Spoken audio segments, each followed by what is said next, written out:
Welcome, Gunrunner.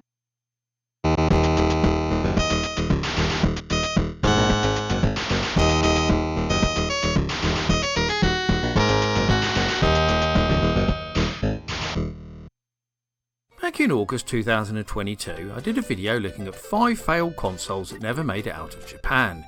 It proved to be rather successful, so I did a bunch of follow-up videos looking at consoles that never made it out of Europe, Asia and America.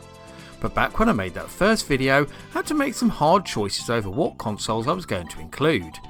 So I always intended to come back to the subject and look at some of the ones I left out, and here we are. In fact, I'd say that there are some even more interesting stories here than the first video, but I'll leave you to be the judge of that, and I'll link the original video as well as the follow-ups in the comments. Now, I'm not going to witter on much more in this intro because the stories very much speak for themselves here, so let's get on with the show and take a look at 5 more failed consoles that never made it out of Japan. 500万通りの着せ替えで目指せスーパーモデル。ルーピーでドリームチェンジ。ゲームでシールも作れちゃう。私たちのシールコンピューターカシオルーピー。榎本かな子漫画家宣言。リトルロマンスならテレビでキャラクターやストーリーを作れてシールにできちゃう。ほらお見事。ルーピーで遊ぼう。リトルロマンスパソコンコレクションもね。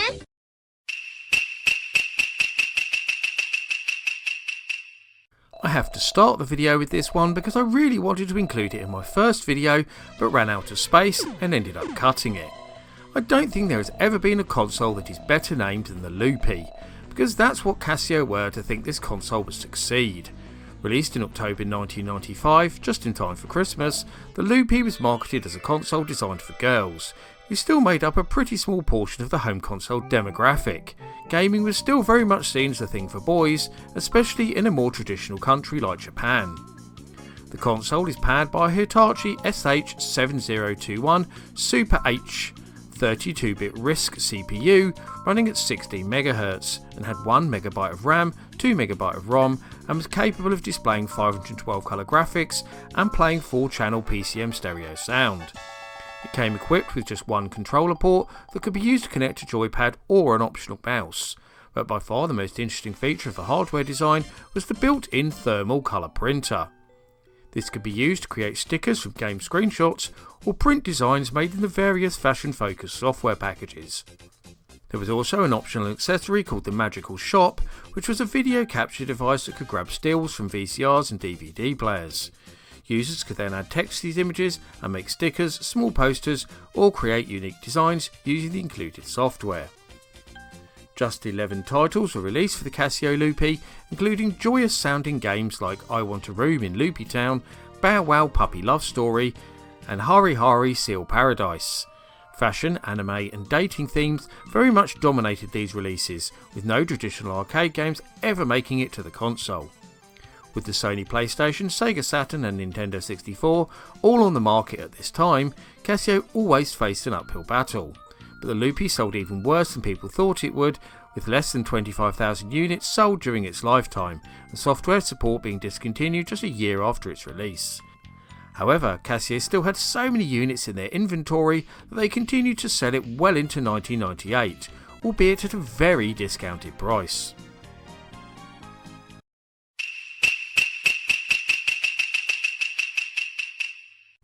In the early part of 1982, well-known Japanese handheld game and toy manufacturer Tomy decided to enter the ever-growing home computer market with a system they would call the Pyo. Known outside of Japan as the Tomy Tutor and also as the Grandstand Tutor in the UK, this small 16K micro was aimed firmly at children, fitting in well with the company's existing range of electronic educational devices and toys. This was very much exemplified by its programs coming on easy-to-use cartridges and the simple, easy-to-wipe clean chiclet keyboard. The design of the Pyo was very interesting indeed, because it almost completely ripped off the design of the Texas Instruments TI-99 4A computer. In fact, it very much seems to have been based on the hardware design for the unreleased TI-99-8 computer. Portions of the operating system and basic code are also similar too, not just the hardware specs. It's unclear whether Tomy actually licensed the design from Texas Instruments, but those who designed the original TI-99 computer seem to believe it wasn't. However, I can't believe that a company the size of Tomy would rip somebody else off, and you have to ask the question of where they got the schematics and design documents for the TI-99-8 in the first place. So what was the hardware capable of then? Well, we have a 16-bit Texas Instruments TMS-9995 CPU that is accompanied by a TMS-9918 video display processor that can display 16 colours and 32 sprites with a fixed resolution of 256x192. It also had 16K of RAM, a 3-channel sound chip, and expansion ports that allowed the connection of a tape deck for saving and loading basic programs. Those familiar with the Texas Instruments computer will already see that these specs are pretty much identical. But where am I going with this one, I hear you ask? Because I already mentioned the Tomy Pyo was released as the Tomy Tutor in the West. Well, it turns out that the Tomy Pyo was actually quite successful to start with just over 40,000 units being sold to Japanese schools just after its release, with sales of 90,000 expected by the end of 1982. But these healthy sales slowed dramatically in early 1983 when leading Japanese arcade manufacturers Nintendo and Sega announced they were releasing new systems that would arrive on the market later that year. This prompted Tomy to quickly redesign their computer into a console, which they called the Pyo Junior, in order to make the machine more attractive to gamers. Tomy then licensed a number of arcade games from leading manufacturers including Konami and Universal that had already worked with on numerous handheld games. These included smash hit titles like Mr. Do, Scramble, Frogger, Pooyan and Locomotion. They managed to get their console out 3 months before Nintendo and Sega in April 1983, hoping to draw away interest in these new machines. But nobody cared about the Pyo Junior. They all wanted to see what Sega and Nintendo had in store, and I think we all know what happened after the Famicom and SG-1000 were released on the very same day, on the 15th of July 1983. The early success of the SG-1000 and ever-growing success of the Famicom, which was initially hampered by both supply and reliability problems, killed the Pyo Junior dead. In fact, it's thought that it sold so poorly in those few months that as little as 10,000 consoles made it into Japanese homes. Given the total lifetime sales of the whole Pyo range topped 120,000, this sounds very realistic. The console was discontinued less than a year later, with the Tomy computer range not lasting much longer, eventually being pulled from the market in early 85. This means the Pyo Junior ranks as one of the worst selling consoles of all time.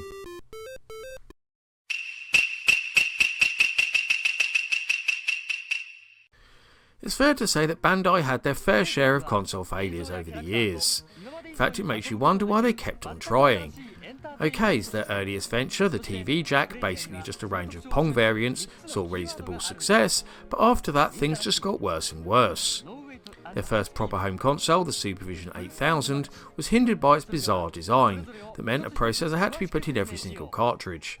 After losing huge amounts of money on that venture, they tried to play it safe by licensing the rights to several North American systems, such as the MB Vectrex, Emerson Arcadia and Mattel Television. But the high prices of these consoles, followed by the arrival of the Nintendo Famicom, meant success was very limited. Bandai then went back to the drawing board to come up with several other new consoles of their own, including the handheld WonderSwan, kids-focused Terabiko, the infamous Pippin, and the unreleased HET, with the latter two being based upon the Apple Mac and Super Nintendo respectively. From these, only the WonderSwan saw any degree of success, but even that was limited by its lack of a Western release. I've covered most of these in other videos, which I'll link in the description if you want to know more, but in this particular one we'll be focusing on the Plaia, a CD-based console that is not unlike the Casio Loopy in many regards, which we've already looked at. This one was also aimed at a very specific audience, pre-teen children, but both boys and girls in this case. It was also on the market at pretty much the same time, having been launched just a year before it, in September 1994, which makes you wonder why Casio didn't look and learn. Perhaps what is most bizarre about the Plaia, however, is that it uses an 8-bit CPU, at a time when 64-bit systems had arrived on the market. Ignoring the woefully underpowered hardware for a moment, there are a host of other quite big issues too. Firstly, it had just one controller, which only worked via infrared and required 2 AAA batteries. So if these ran out mid-game and you didn't have any replacements, you were screwed. Secondly, it was marketed as an interactive multimedia system, yet had no system BIOS of any kind. So if you turned it on without a CD in the drive, nothing happened. There was no way to play music, movies or display photo books like any of the other so-called multimedia systems of the time, like the Philips CDI, Commodore CD-TV and 3DO. What was impressive though was that Bandai released over 30 different games for the Plaia, which included titles based on hit franchises like Hello Kitty, Ultraman, Gundam, Macross, Dragon Ball Z and Sailor Moon. However, most of these were educational in nature, so not as exciting as it may have first seemed. Discontinued just under 2 years after its release, the Plaia sold so badly that Bandai ended up converting all the unsold consoles in their inventory into quiz machines for their Banpresto arcade division.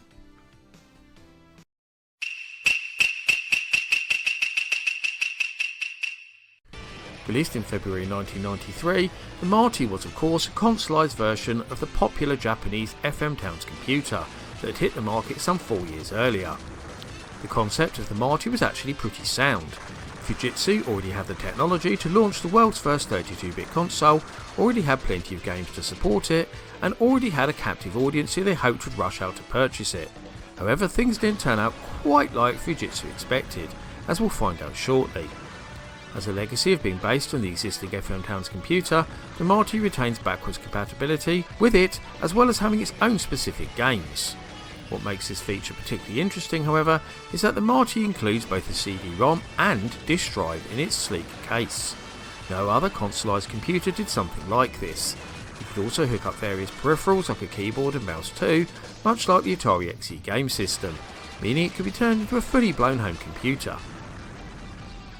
The only issue with this cross-compatibility was that while the FM Towns computer was subject to almost continuous upgrades and revisions, the Marty wasn't.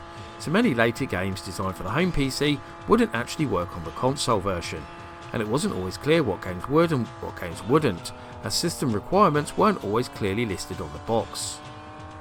When it comes to the technical details of the Marty, it might come as a surprise to learn that the hardware shares much in common with a PC compatible of the era. Indeed, the 16MHz AMD 386SX CPU could be found in many PCs of that time too. But what set the FM Towns apart from even the most powerful gaming-enabled PCs of the era was the custom graphics and sound hardware. Boasting such capabilities as 16.7 million colours, 15-channel stereo sound, hardware zooming, over 1000 sprites on screen that even had their own video RAM and 480i resolution, the Fujitsu hardware was extremely impressive for the era. This is clearly visible in the quality of the games, and especially the many arcade conversions. Fujitsu released 3 different versions of the Marty: the original grey model, a slightly cost-reduced white unit, and the innovative Car Marty, a portable version of the console to take on long car journeys that even featured a built-in sat-nav. However, none of these proved very successful, and a proposed, upgraded model of the Marty to keep it in line with the home computer specs was cancelled when the console was discontinued in 1995. So what went wrong then? Well, the reasons for the Marty's market failure were twofold really. Firstly, there was the issue of it not being able to do everything that computers could do, meaning the die-hard Fujitsu fans weren't interested. Secondly, there was the issue of the new, much more powerful consoles looming on the horizon like the Sega Saturn and Sony PlayStation, that would offer much more bang for your buck. It's a shame really, because the Marty definitely deserved better. And if you do indeed want to learn more about this console, you can do that by watching the Amazing Facts episode I dedicated to the FM Towns Marty, which I'll link in the description as always.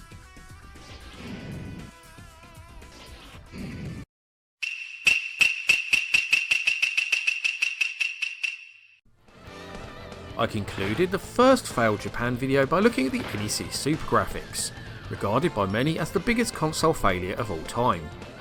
I could certainly see their argument, as in one generation NEC went from leading the Japanese console market with sales of over 7 million to selling less than 25,000 systems and releasing just 5 games. Wanting to forget about the failure of the Super Graphics and hoping to return to the success of the PC Engine, NEC announced the 32-bit Tet Suin, meaning Iron Man, in 1992 to expectant ears. Now I already know what you're thinking, 1992? Don't you mean 1994?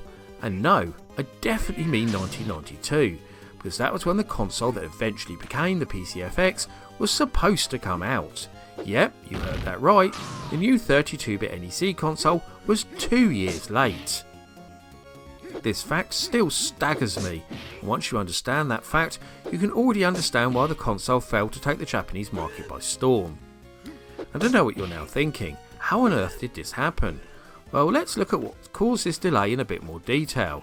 And to do that, we have to go right back to 1990, after the release of the Super Graphics, with NEC Electronics and Hudson Soft sitting down to plan their next console. As before, Hudson would create the new hardware design and NEC would do all the manufacturing, but this time NEC would also have a bit more input into this, suggesting several ideas to Hudson based around powerful new processors that they were developing. They proposed a powerful 32-bit console with full screen video playback, which was all the rage at this time, a huge, for then, 2GB of RAM and a CD-ROM drive. Hudson liked this idea and they pushed forward with the overall design. By 1992, NEC had a prototype they could show to the press, as well as potential developers. Hudson had created a special version of their Star Soldier game that used full motion video backgrounds to show off what this new hardware was capable of, and the reception to it was quite positive, but it was clear that they would miss their proposed late 92 release date as there was no other software ready. NEC decided to push the debut of the Tet Suin back to mid-93 and asked Hudson to work on more games whilst they tried to get more developers on board. But the continued success of the PC Engine also got in the way of this, as Hudson was stretched into trying to develop games for both. This pushed the release back again to late 93, hoping to get it out in time for the lucrative Christmas market. But in the meantime, a host of new consoles were both announced and released, including the Atari Jaguar, Amiga CD32, 3DO, and of course the aforementioned FM Towns Marty, not to mention the promise of even more around the corner like the Sega Saturn and Sony PlayStation. NEC's new hardware was now looking very dated in comparison, and they had to decide what to do. They went from being the company that would launch the 32-bit console generation to just another contender. NEC knew they didn't have enough time to redesign the Tet Suin, so just made some minor improvements to the hardware, such as a faster and more powerful processor, and they put it into a PC-like tower case. They also changed the name to the PCFX, hoping to capitalise on the connection to their hugely successful PC Engine console. By the time it was ready for release, it was yet another year later, and the PCFX didn't hit the market until December 1994, putting it in a very tough position indeed.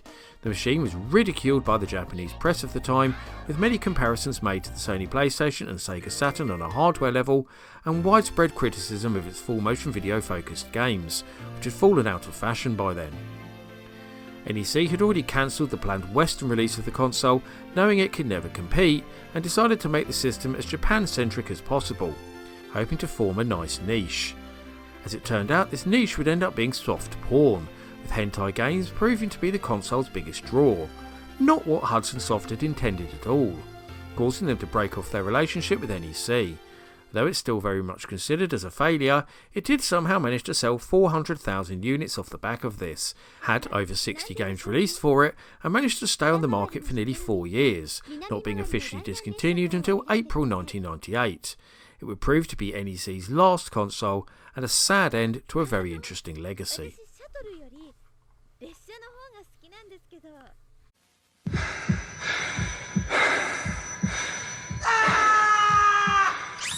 Next! Do it!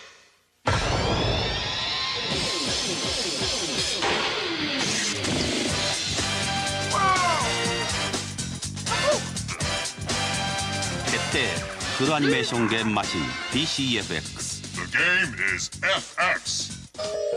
NEC. And that completes my deep dive into 5 more failed consoles that never made it out of Japan. Are there any others you can think of that should have made the list? Or are you lucky enough to own one of these obscure oddities and want to tell us more about it? As always, I love to hear your thoughts and views in the comments, so please get typing. Before I go though, I must thank all of my loyal followers for continuing to support my channel and make videos like this possible. However, I must give special thanks to the following patrons in particular for their much appreciated pledges: Paul Daniel, Mins, Dos Gamerman, Luke MC, Carl Olsen, Seth Robinson, Grady Haynes, Mark Strickland, Climatorn, Trogdor the Burninator, Daniel Skronsky, Ben P. Stein, Tabby Kitsune, Classic Gamer 74, Uriza Bleeding, David Maddox, and Electron Starclaps. If you also want to help support all my creative endeavours, including this YouTube channel, then please go and check out my Patreon right now, where you can get access to a host of extra content, including downloads, exclusive videos, creative insights, and much more besides. I've been the Laird, I thank you for watching, and I'll see you all again for another video very soon.